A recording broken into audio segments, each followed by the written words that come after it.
इस क्वेश्चन में दिया हुआ है consider three charges Q1, Q2 and Q3 जिसका magnitude equal to small q, जो कि एक इक्विलेटरल ट्रायंगल के वर्टिसेस पे प्लेस किया हुआ है जिसका साइड एल है। तो हम लोग को force due to this three charges बताना है on a charge capital Q जो सेंट्रॉइड के ट्रायंगल के सेंट्रॉइड पे प्लेस किया हुआ है। तो अगर ये इक्विलेटरल ट्रायंगल है एंड यहाँ पे Q1 है, यहाँ पे Q2 है एंड यहाँ पे Q3 है। अगर इसका सेंट्रॉइड ए हो गया, इसका वर्टिसेस ए बी एंड सी हो गया, तो सेंट्रॉइड से इसके सारे वर्टिसेस का डिस्टेंस इक्वल होता है एंड इस जो सारे Q1, Q2, Q3 दिया है इसका मैग्नीट्यूड कितना है, इक्वल टू Q है, इक्वल टू Q। तो इसके कारण electric field at any distance R का मैग्नीट्यूड भी इक्वल होगा। तो अगर सेंट्रॉइड O है तो सेंट्रॉइड O पे इन तीनों चार्जेस कारण जो फोर्स आएगा उसका मैग्नीट्यूड इक्वल होगा। अगर यहाँ पे कैपिटल Q चार्ज रखा हुआ, तो अगर इस पे F1 force due to Q1 अगर F1 लग रहा हो तो F1 का मैग्नीट्यूड इक्वल टू F2 का मैग्नीट्यूड इक्वल टू F3 का magnitude equal to F let कर लेते हैं।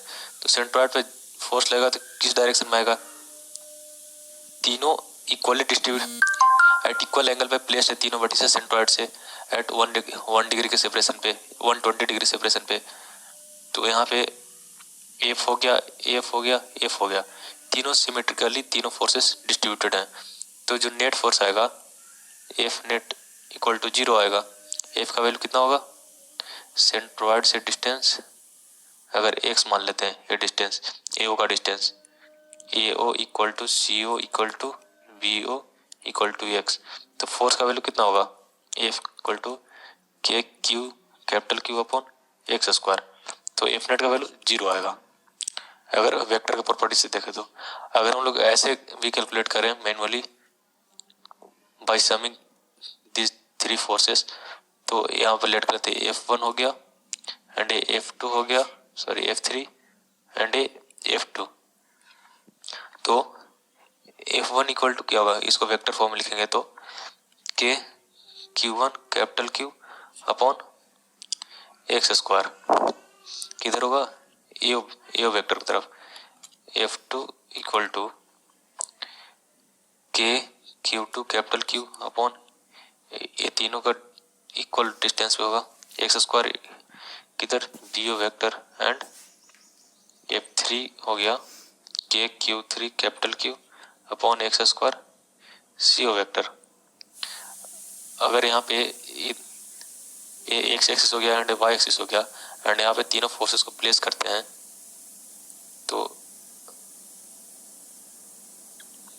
ये हो गया F1 and F2 and F3, यहाँ से 30 डिग्री पे होगा एंड यहाँ से भी 30 डिग्री पे होगा। तो F नेट इक्वल टू क्या होगा, F net equal to F1 plus F2 plus F3, या ऐसे भी लिख सकते हैं हम लोग Fx1 plus Fx2 plus Fx3 plus Fy1 plus Fy2 plus Fy3। X and y component में 1, 2 एंड 3 को तोड़ दिया कंपोनेंट को। तो हम लोग पहले Fx लिख लेते हैं। Fx वेक्टर F नेट का x कंपोनेंट क्या हो जाएगा, F नेट का x कंपोनेंट F1 का F कंपोनेंट 0 हो गया प्लस F2 का x कंपोनेंट क्या होगा F2 cos 30। अगर तीनों का मैग्नीट्यूड तो सेम ही है, F इक्वल टू F क्योंकि Q1 Q2 Q3 equal to Q है। तो ये हो गया F cos 30 I plus F cos 30 minus I, ये 3 का कंपोनेंट हो गया, A इक्वल टू 0 आ जाएगा Fx vector and Fy vector को अगर देखें तो माइनस F J F1 हो गया plus F2 F sine 30 J plus F sine 30 J, F2 and F3। तो इक्वल टू हो जाएगा minus F J plus F by two J plus F by two J. F sine 30 का value 1/f/2 equal to ये भी 0 आ जाएगा। सो यहाँ से अगर कैलकुलेट करते हैं तो F net equal to F x plus F y equal to 0 आ गया, यहाँ से भी 0 आ गया। So net force on capital Q at centroid क्या हो जाएगा, 0 हो जाएगा।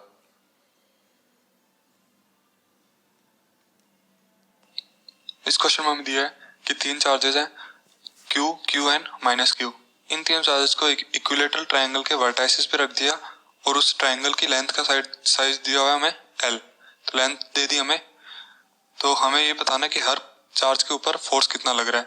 तो लेट्स से जो ट्रायंगल है इक्विलेटरल ट्रायंगल वो ये है, उसके ऊपर जो चार्ज रखे हुए हैं यहाँ पे रखा हुआ है नेगेटिव चार्ज माइनस Q, यहाँ पे है positive charge plus Q and यहाँ पे भी पॉजिटिव चार्ज है प्लस Q। तो पहले डायरेक्शन देखते हैं। माइनस Q पे डायरेक्शन अट्रैक्शन वाली होगी दोनों चार्जेस की वजह से, तो यानी अलोंग द साइड अट्रैक्शन वाली डायरेक्शन।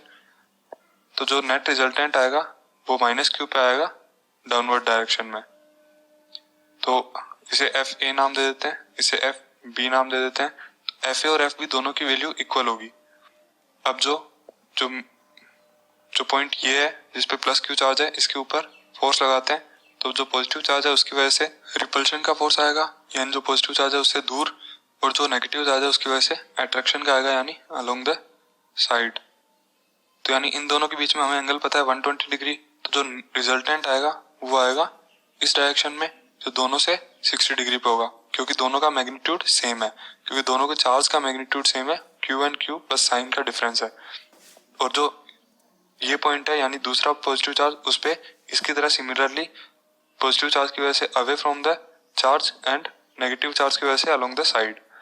तो इसके ऊपर भी जो रिजल्टेंट फोर्स बनेगा वो 60 डिग्री पे बनेगा दोनों साइड से। तो यानी इसके ऊपर भी जो यहाँ पे मैग्नीट्यूड आएगा वही मैग्नीट्यूड यहाँ पे भी आएगा। तो सबसे पहले FA की वैल्यू निकाल देते हैं। यहाँ पे भी FA ही लगेगा, जो मैग्नीट्यूड है वो सेम ही लगेगा दोनों के ऊपर। यहाँ पे FC लिख देते हैं, FC। अब जो FA है उसकी मैग्नीट्यूड अगर बात करें तो FA का magnitude will be equal to FB का magnitude will be equal to FC का मैग्नीट्यूड, क्योंकि तीनों चार्जेस का मैग्नीट्यूड सेम है और तीनों चार्जेस के बीच में जो डिस्टेंस है वो सेम है L। तो हमें साइड की लेंथ दी हुई है L, तो FA की वैल्यू क्या होगी, FA is equal to K यानी 1/4πε0 इंटू चार्ज Q, यहाँ पे चार्ज आ Q into minus Q, Q1 Q2 अपन डिस्टेंस का स्क्वायर यानी L स्क्वायर। अगर 1/4πε0 को K लिख दें तो K Q स्क्वायर अपन L स्क्वायर आ गया। FA की वैल्यू डायरेक्शन हमने देख ली, तो जो साइन है उसकी जरूरत नहीं है, तो हमारे पास FA आ गया और हमें पता है मैग्नीट्यूड सब बराबर है, तो FA FB FC और सबकी डायरेक्शन हमने पहले देख ली है। तो लेट्स से इस पार्टिकल पे जो नेट फोर्स आएगा उसको F1 बोलते हैं, इस पे F2 और इस पे F3।